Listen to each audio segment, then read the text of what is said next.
Jumpa lagi subscribers yang berbahagia di channel kesayangan kita ini. Hari ini saya akan berbicara tentang korporasi, tentang perusahaan ya pada khususnya.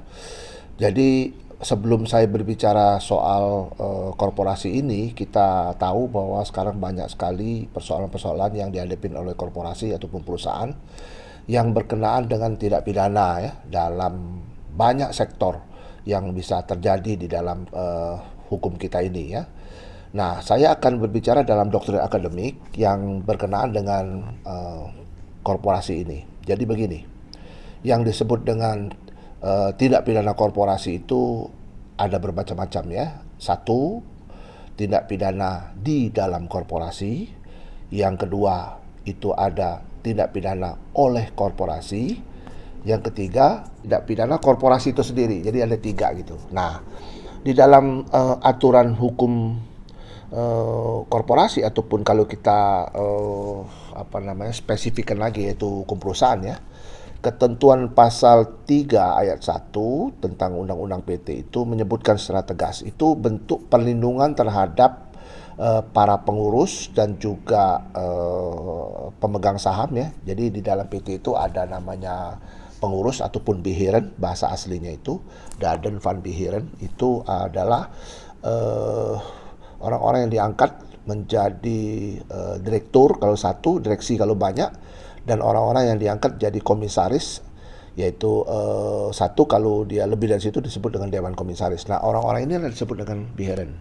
Jadi tanggung jawab beheeren ini secara kolegial, jadi dia tandem, jadi tidak ada satupun peristiwa di dalam tindakan hukum yang dilakukan oleh korporasi yang diwakili oleh pengurus itu terpisah antara komisaris dengan direktur.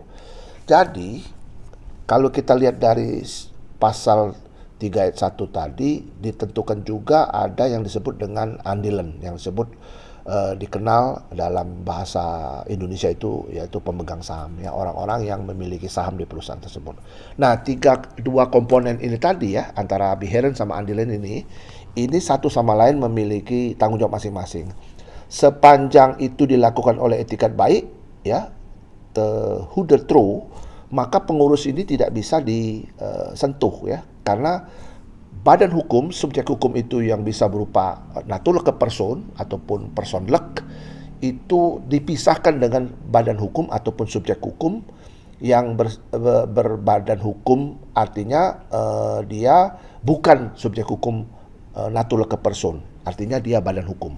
Nah, itu dipisahkan. Jadi apabila dia dilakukan sesuai dengan anggaran dasar anggaran rumah tangga dan dilakukan dengan etikat baik, maka Undang-Undang PT ini yang pasal 3 ayat 1 itu berlaku buat dia untuk memprotek ya.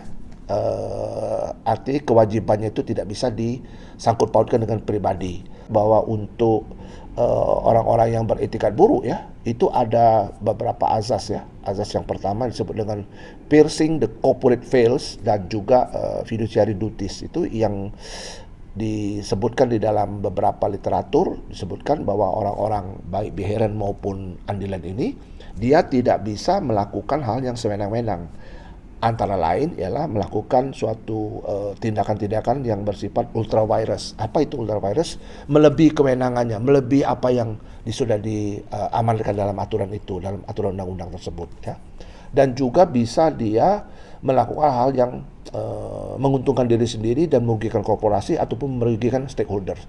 Ini bisa dijerat dengan tindak pidana. Jadi penegak hukum tidak usah ragu-ragu apabila menemukan suatu tindak pidana korporasi yang berkenaan dengan pemegang saham maupun andilen ya, yang disebut tadi beheeren tadi, tidak usah ragu-ragu. Namun belum tentu juga, misalnya katakanlah satu perusahaan itu melakukan tindak perusahaan terus andilannya ikut-ikut gitu, belum tentu ya.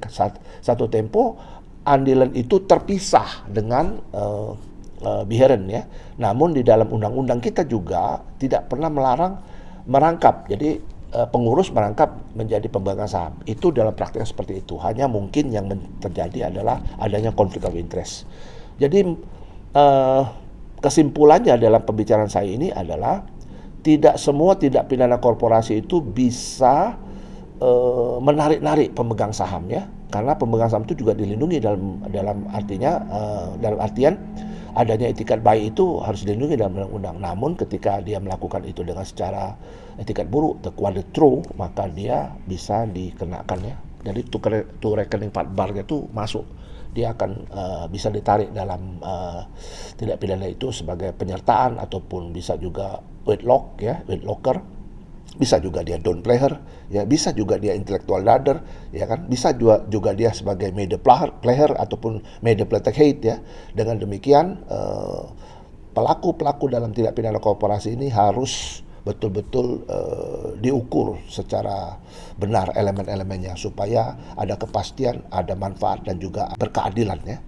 Demikian yang saya mau sampaikan, mudah-mudahan ini mencerahkan kita semua. Kita terus bekerja, jaga kesehatan dan sukses.